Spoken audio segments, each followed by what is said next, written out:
1945, and the war was 1 million men old.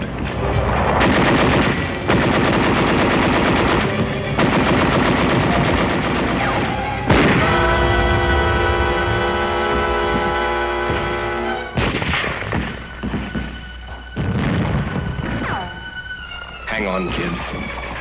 Keep your eyes shut tight and drink. They're moving you back now. Don't give up. Just hang on. The road back is bumpy and maybe the pain blurs your eyes. But listen. The sound of battle grows dim. And now one question cuts clearly through the haze. Which man will you be? The one who gets hurt and dies? Or the one who gets hurt and lives? When the dizziness stopped, when the fog cleared, an army nurse was at your side.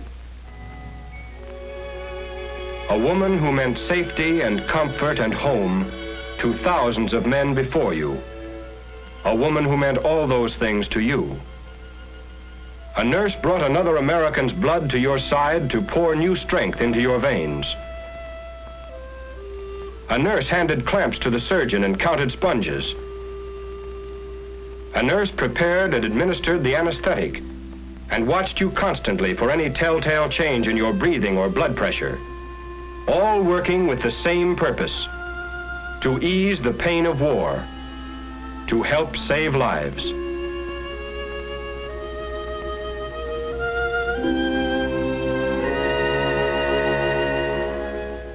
The preparation for the moment that would bring the Army nurse to your side began months before back home in the United States. After 3 years of professional schooling, the nurses were given 4 weeks of basic training. In those early days, perhaps the nurse wondered why she had to sit through seemingly endless classes and submit to rigid discipline. Often, while muscles ached and groaned, she may have wondered why it was necessary to take those long hikes or grope her way through a gassed area. Yet there were demands that would require of her perfect physical health and stamina, the strength to stand up under the rigors of combat nursing. 4 weeks of basic training finished, the Army nurse was ready to serve wherever the Army needed her most. She might have found herself stationed in a general hospital right here at home, or perhaps assigned to a mobile hospital unit overseas. After she arrived, she may have helped to build the very hospital in which she worked. For the field hospital or the evacuation hospital, like a circus, had to be able to pack up and move on at a moment's notice. Its primary function was to offer immediate surgical treatment to the wounded, and that meant following ever-changing battle lines. Everyone pitched in when a mobile hospital went up: enlisted men, doctors, and nurses. Just one small instance where basic training paid off. Those muscles, toughened and hardened during the 4 weeks of basic back home, were equal to the job. In the field, the Army nurse lived roughly and worked gently.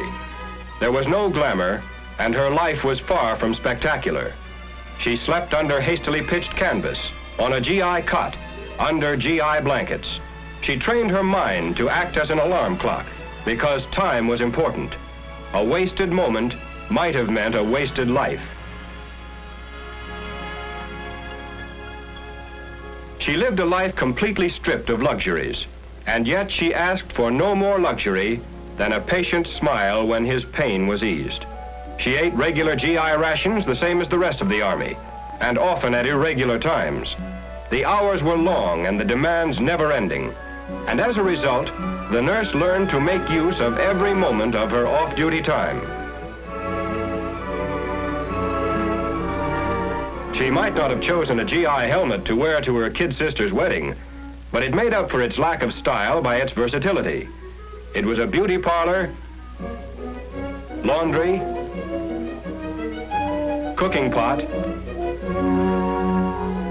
wash basin, all rolled up into one. A little community in size 7. She spent some of her time writing letters.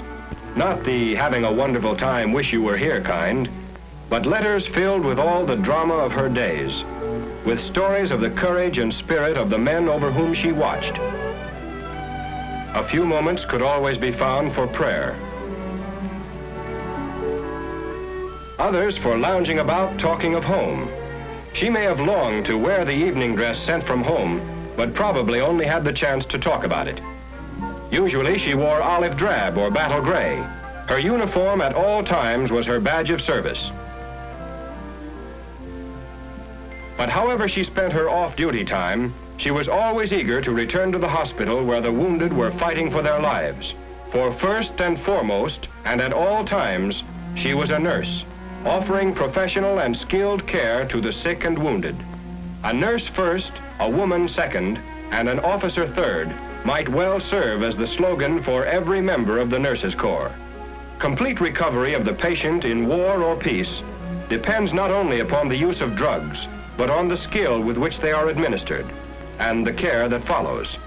The nurse must be capable of recognizing at once any symptoms in her patients which demand immediate treatment, because if serious consequences are to be avoided, medical treatment must be on hand the moment any symptoms appear.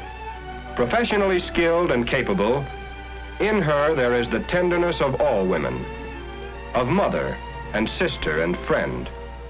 Her voice and touch lend encouragement, instill hope. It's the surgeon who saves a man's life. It's the nurse whose tender care helps him to live.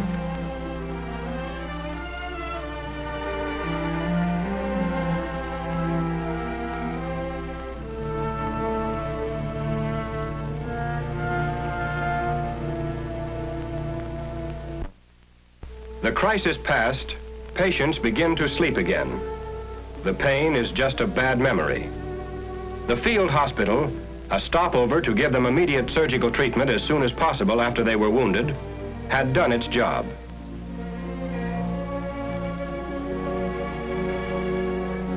The evacuation hospital was another stopover on the trip back through the medical chain. Here, facilities for treatment were more complete than those of the field hospital. And here, too, the nurse played an increasingly important part in the vital period of treatment and convalescence. After 3 or 4 days, the patients were usually well enough for the trip back to the general hospital.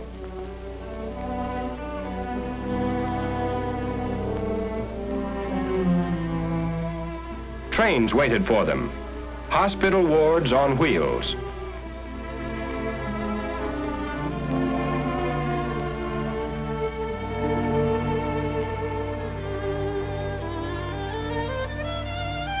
Each train carried, in addition to medical officers and enlisted technicians, 4 surgical nurses and 2 medical nurses, all of whom were on duty from 7 a.m. to 9 p.m. and as far into the night as they were needed. When speed meant life, evacuation took place by plane. Because of these flying hospitals, men are alive today who otherwise would have died in the jungles of Burma or on the beaches of Normandy. Each patient was thoroughly checked before the takeoff, then watched over constantly and checked again when the plane landed.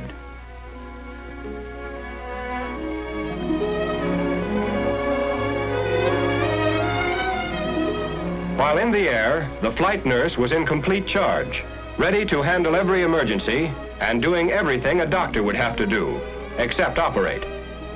Air evacuation was difficult and required specialized skill and training.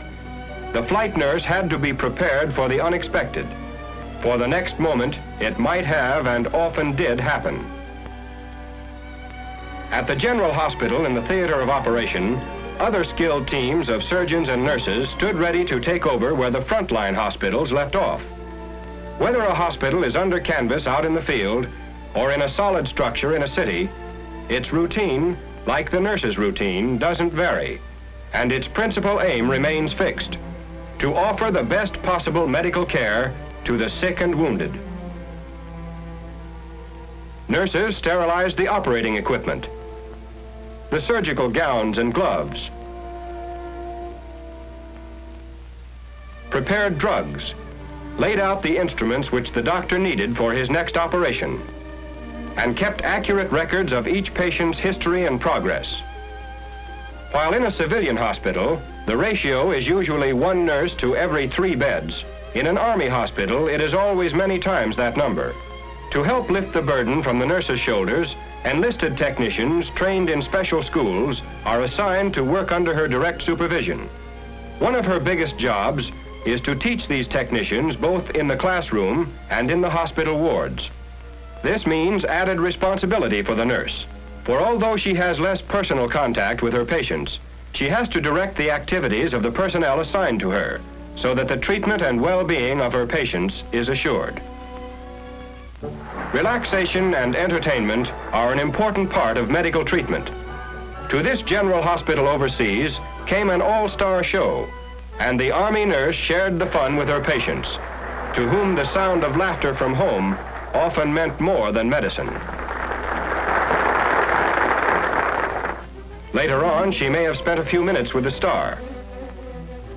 And there were times when she herself was the star of the show, like this nurse, the first woman to land on Bougainville. The umpire calls batter up, and the game is on. Army versus Army, as the nurses play the wax.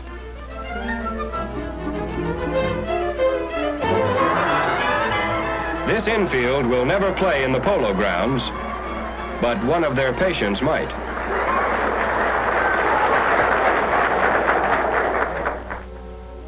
Off duty for a while, some nurses strolled through the streets and buildings of ancient cities. Others preferred a round of golf, or a swim somewhere if the weather was right. Then it was always back to duty, back to the sick and wounded, back to the hospital, around which the life of an Army nurse revolves.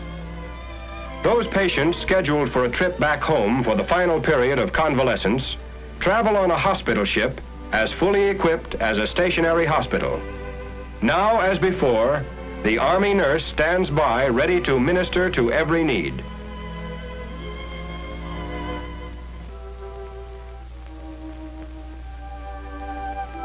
Next stop, a debarkation hospital.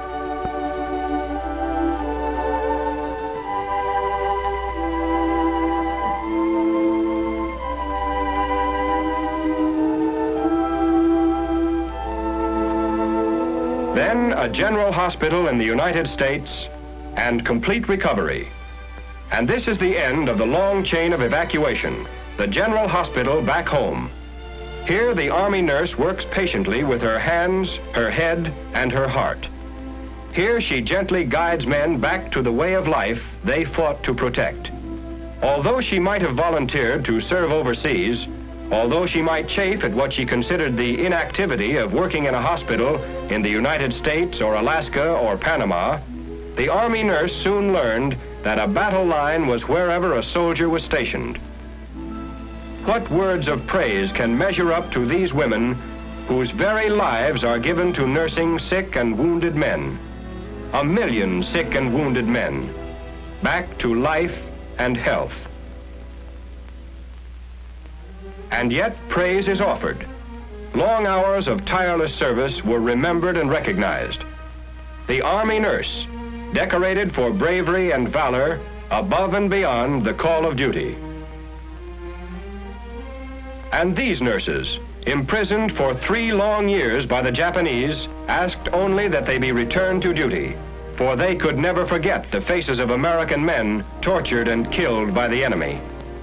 Wherever transports took our soldiers, they also took the Army nurse to work by day, by night, on distant battlefields, to help make shattered bodies whole, to bring smiles to faces twisted with pain, to serve at the side of the American soldier during peace and war. This is the Army Nurse USA, ready to serve anywhere, under any circumstances, in time of need.